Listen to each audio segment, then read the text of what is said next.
ഉന്നം പിഴയ്ക്കാത്തവന്മാരെ വേണം കൂട്ടിക്കൊണ്ടുവരാമെന്ന് തന്നോട് ഞാൻ പറഞ്ഞതല്ലേ കാർത്തികേയ?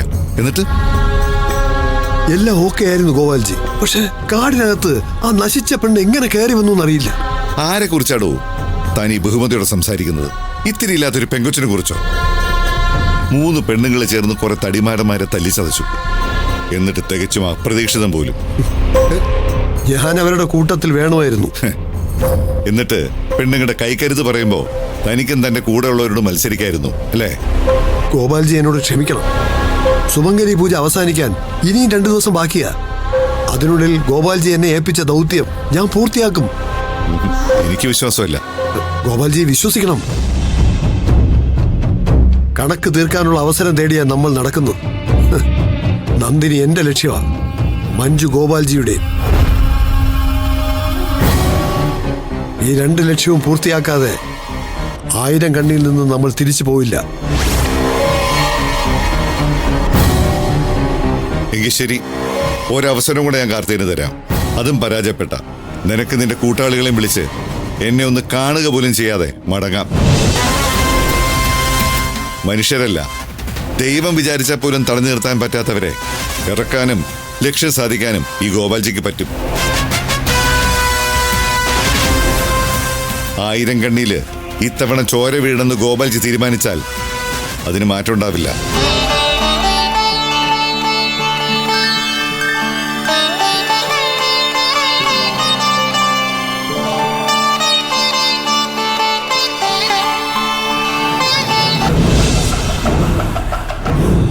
മമ്മി, മത്സരത്തില് ഒരു കൂട്ടരല്ലേ വിജയിക്കാൻ പാടുള്ളൂ.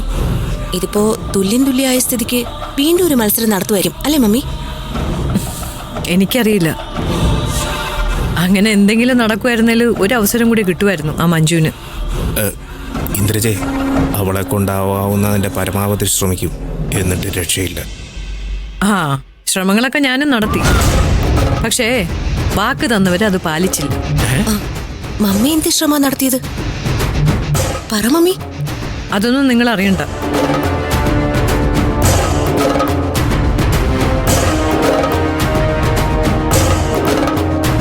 പ്രസിഡന്റ്, ഒരു മത്സരത്തിൽ 2 പേര് വിജയിക്കാന്ന് പറഞ്ഞാലേ ഇതുവരെ ഈ നടയിൽ സംഭവിച്ചിട്ടില്ല. അപ്പൊ പിന്നെ എന്താ ഒരു വഴി? തിരുമേനി ദേവിയുടെ മുന്നിലുണ്ടല്ലോ. അദ്ദേഹം പറയുന്ന തീരുമാനം എന്താണോ അതാണ് ദേവിയുടെ തീരുമാനം. പൂജ കഴിഞ്ഞിരിക്കുന്നു.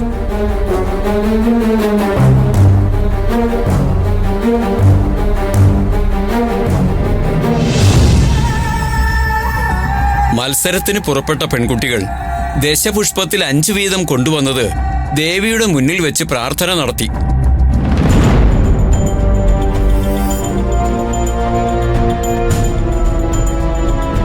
കണ്ണു തുറന്നു നോക്കുമ്പോൾ അതിലൊന്നിൽ ദേവിയുടെ കഴുത്തിൽ ചാർത്തിയിരുന്ന മാലയിൽ നിന്നും ഒരു പൂവിതൾ വീണ് കിടന്നു.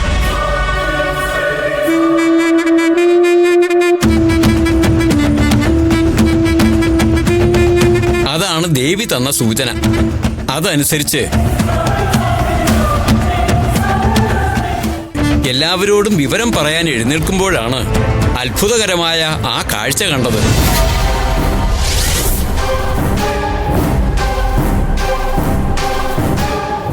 ദേവിയുടെ കഴുത്തിലെ മാലയിലെ പൂവിലെ ഒരു ഇതൾ അടുത്ത ദശപുഷ്പത്തിലും വീണിരിക്കുന്നു.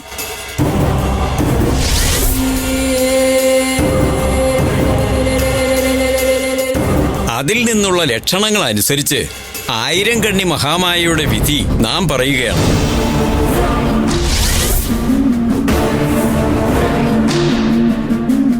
ഈ 3ാമത്തെ മത്സരത്തിലും തുല്യം പാലിച്ച മത്സരത്തിൽ പങ്കെടുത്ത മഞ്ജുവും നന്ദിനിയും സംയുക്ത വിജയികളായി പ്രഖ്യാപിക്കുന്നു.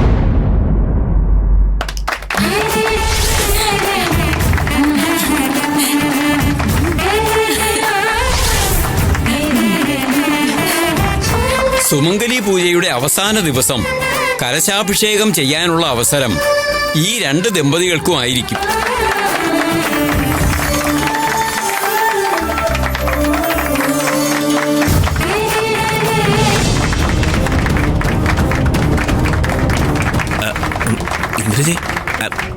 മമ്മി മമ്മി അപ്പൊ ശരി.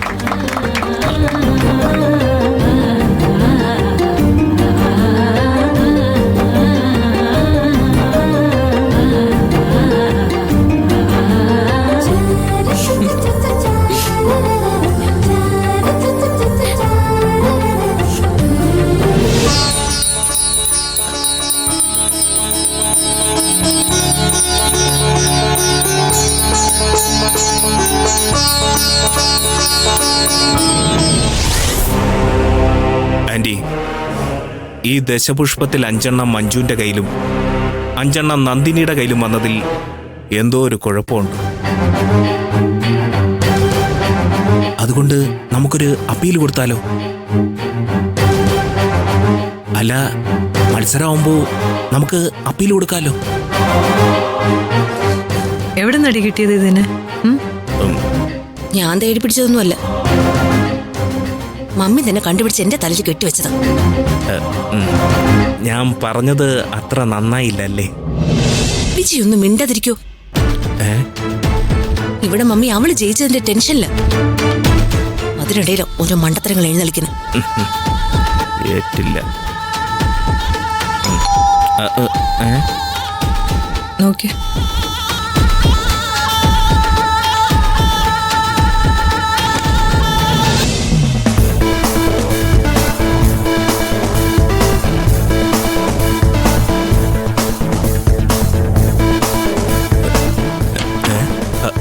ആള് നിൽക്കുന്ന കണ്ടുകൂടെ?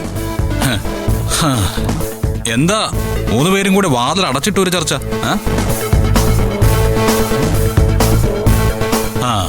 പത്മ മേഡം, അല്ല, ഈ വീട്ടിൽ നിന്ന് പുറപ്പെടുമ്പോഴേ ഞാൻ പറഞ്ഞിരുന്നില്ലേ ഈ സുമംഗലി പൂജയിൽ ഞാനും നന്ദിനിയും ജയിക്കുമെന്ന്? എന്തായാലും എനിക്ക് സന്തോഷമായി. ഞങ്ങളുടെ ജയം കാണാൻ മേഡം തൊട്ടടുത്ത് തന്നെ ഉണ്ടായല്ലോ. സൂര്യ, നീ ചെല്ല്. മമ്മി ആകെ ദേഷ്യം വന്നിരിക്കുക. അതിലെന്താ അത്ര അത്ഭുതം? പത്മാ മേഡത്തിന് ദേഷ്യം വരാത്ത സമയമുണ്ടോ? പ്രത്യേകിച്ച് ഇന്നത്തെ ദിവസം ആ ദേഷ്യം കൊടിമുടി വരെ എത്തിയിരിക്കും. വെറും ഒരു വേലക്കാരി മാത്രമായ നന്ദിനി ക്ഷേത്രത്തിലെ ഏറ്റവും ഉന്നതമായ പദവിയിലൊക്കെ എത്തി നിൽക്കല്ലേ? സഹിക്കാൻ പറ്റില്ല. അതെ, ഒരു കാര്യം നിങ്ങൾ മനസ്സിലാക്കിക്കോ, എത്രമാത്രം നിങ്ങൾ നന്ദിനിയെ തള്ളി പറയുന്നോ അത്രത്തോളം അവൾ ഉയരങ്ങളിലേക്ക് പോകും. ഓ, പിന്നെ നിങ്ങളെ അവളെ 1 or 2 പടി തള്ളി താഴേക്ക് ഇട്ടേക്കാം, പക്ഷേ പടിക്കെട്ട് മുഴുവൻ ചുമന്ന് അവളെയും കൊണ്ട് കയറി ഏറ്റവും ഉയരത്തിലാ ഞാൻ നിൽക്കുന്നത്. ആളെ അത്ര വലിയ കാര്യമൊന്നും പറയണ്ട. മത്സരത്തിൽ ജയിച്ചല്ലോ, പങ്കിട്ടെടുത്തല്ലേ? പങ്കിട്ടെടുത്തത്.